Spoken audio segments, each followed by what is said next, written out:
invariably, when I lecture about self-esteem, in the question and answer period, somebody's going to get up and say, what can we do to give our children self-esteem? My stock answer is, it's contagious. Right?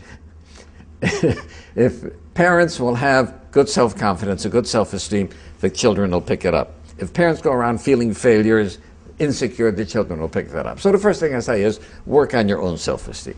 And then there are techniques about how to help children develop self-esteem. You can't give it to them, but you can make it possible for them. For example, we have to discipline children. Otherwise, they grow up to be wild animals, right? But you can discipline them without hurting them, right?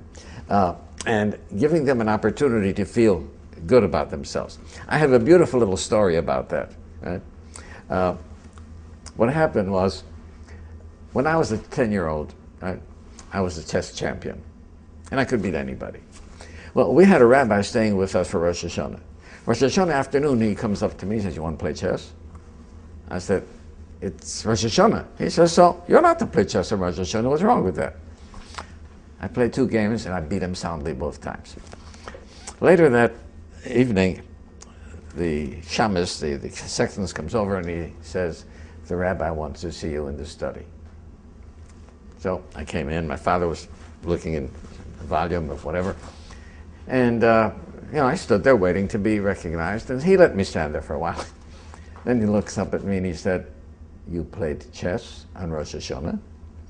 I said, yeah, the rabbi said we're allowed to. He didn't say a word. He looked back into his book and that's all. I knew, yes, technically you're allowed to.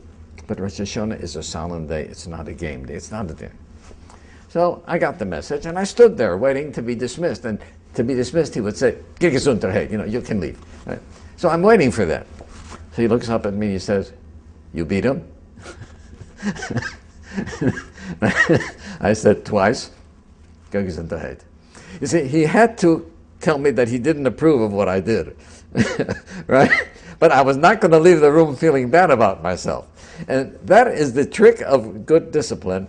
Discipline your children in a way that you'll correct them and let them know what's wrong and what's right, but don't make them feel that they're bad, even if they did something wrong.